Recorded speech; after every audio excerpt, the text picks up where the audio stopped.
Gente, sei que eu preciso de um cenário melhor, mas esse novo quadro de relatos é uma coisa que eu ainda estou estruturando e eu recebi outro relato muito bom. E dessa vez a pessoa, ela separou por capítulos que ficou muito interessante, além da história ser muito boa também. E como vai ficar muito longo e o Instagram não entrega vídeos longos, eu migrei aqui para o YouTube. Então, por favor, gente, deixa o like de vocês, comentem para me incentivar a postar mais relatos aqui. Então vamos começar com o nosso relato, que o título é Minha melhor amiga teve um caso com meu marido, mas essa nem foi a pior parte.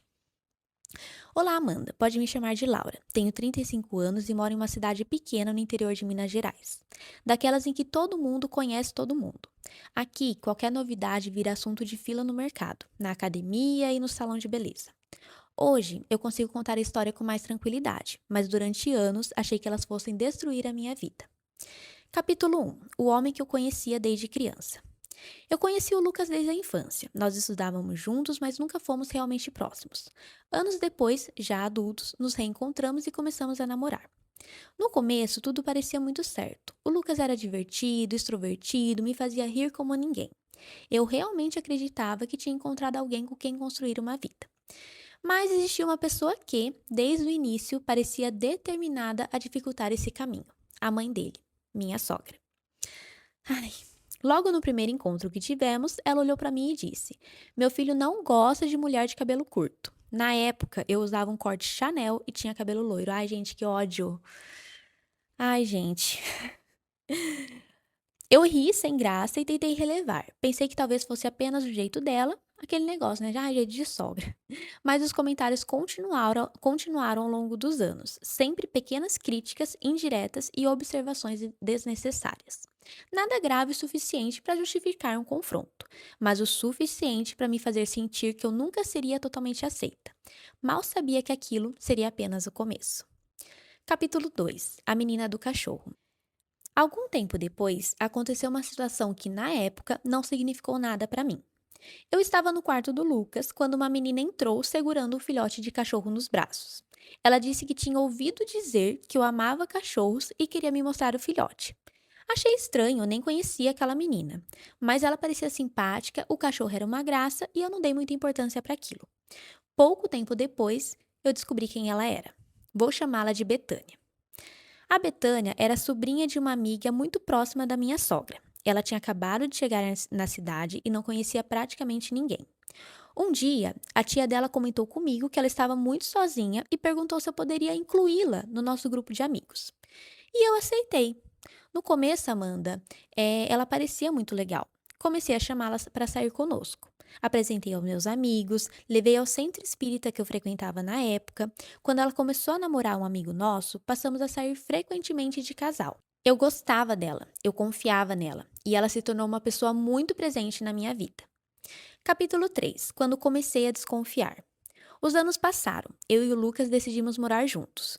Foi justamente nessa época que comecei a perceber situações que me deixavam desconfortável. Primeiro vieram pequenas brincadeiras, uma intimidade excessiva, uma proximidade que pra mim ultrapassava os limites. Gente, com o Lucas, com o namorado dela, tá? Essas brincadeirinhas. Eu perguntava pro Lucas se havia acontecido alguma coisa entre eles, e ele sempre negava. Dizia que eu estava imaginando coisa, que eu ia destruir nosso relacionamento por causa de desconfianças infundadas, e eu acreditei. Ou talvez eu quisesse acreditar. Capítulo 4. A verdade aparece. Nessa época, comecei a frequentar um terreiro. Eu estava angustiada, sentia que havia algo muito errado acontecendo ao meu redor. Busquei orientação espiritual e ouvi que algo que nunca esqueci, que existia uma verdade escondida e que a pessoa envolvida teria a oportunidade de me contar. No dia seguinte, confrontei o Lucas mais uma vez, e dessa vez ele confessou. Sim, ele e Betânia tinham ficado. Naquele momento, meu mundo desabou. Eu tinha sido traída pelo homem que amava e pela mulher que considerava uma amiga. Mas a pior parte ainda está por vir. Gente, piora, piora. Capítulo 5. O cachorro. Conforme fui descobrindo mais detalhes, percebi que aquilo não tinha sido algo recente. E foi então que uma lembrança voltou à minha cabeça: o cachorro. A menina que apareceu do nada no quarto do meu namorado segurando um filhote nos braços. Descobri que, naquela época, eles já tinham se envolvido. Ou seja, quando a Betânia decidiu se aproximar de mim, quando entrou para o meu grupo de amigos, quando eu a acolhi e a tratei com carinho, eu já era a única pessoa naquela história que não sabia a verdade. A amizade que eu acreditava ter construído foi baseada em uma mentira desde o começo. E acho que foi nesse momento que a dor mudou de forma, porque uma traição machuca. Mas descobrir que uma amizade inteira foi construída escondendo um segredo desses é algo muito mais difícil de elaborar. Gente, muito pesado. Mas piora. Eu tô rindo com respeito, tá?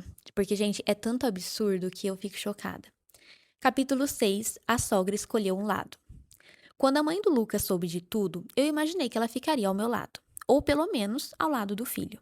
Mas ela escolheu outro caminho. Ela continuou recebendo a Betânia dentro de casa, continuou saindo com ela, continuou tratando-a como parte da família, e enquanto isso eu tentava entender como eu tinha me tornado a pessoa descartável daquela história.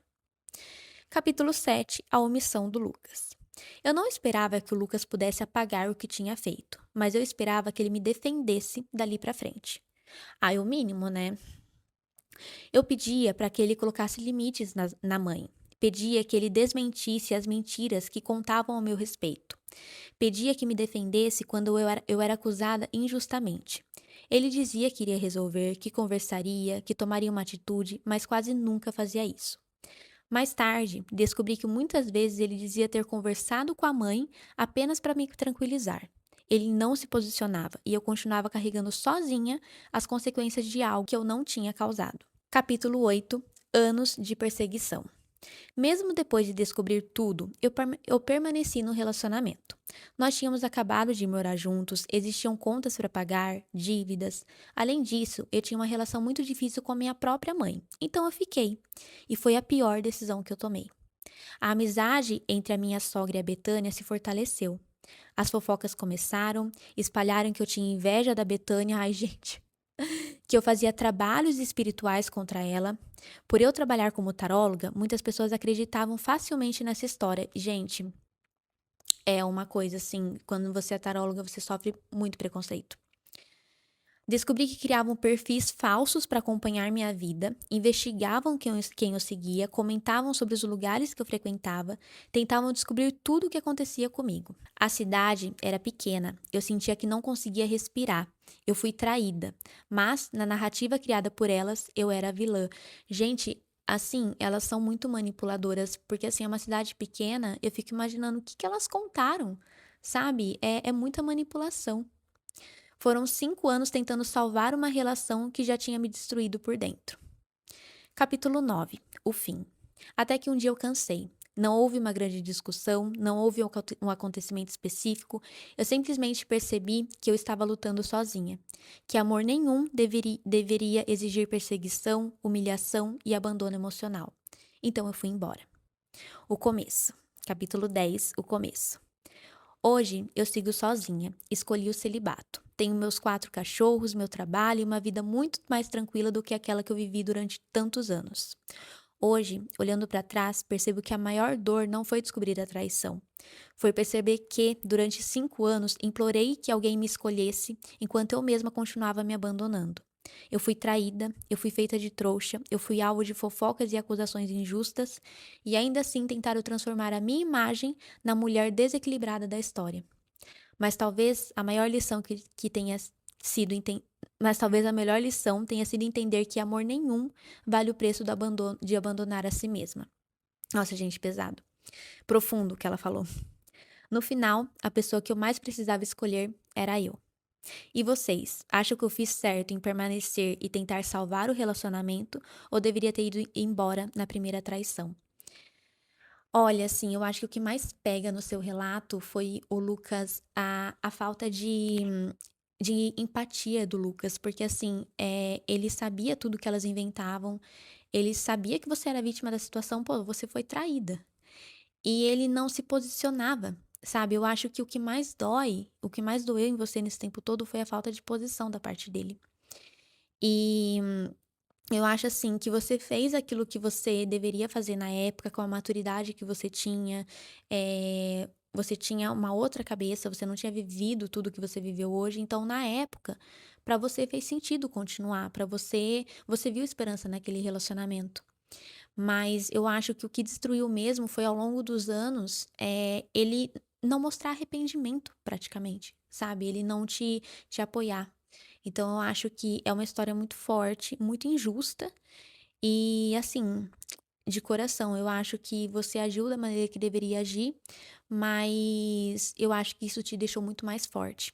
E, gente, esse relato todo eu só pensava naquele ditado que é assim: "Cuidado pra não ter dó do coitado, senão o coitado se torna você", sabe. Eu acho que é alguma coisa assim esse ditado, porque você foi lá, você acolheu ela, ela não tinha amigas, você apoiou e ela estava ali te apunhalando pelas costas. O 10 de espadas, né.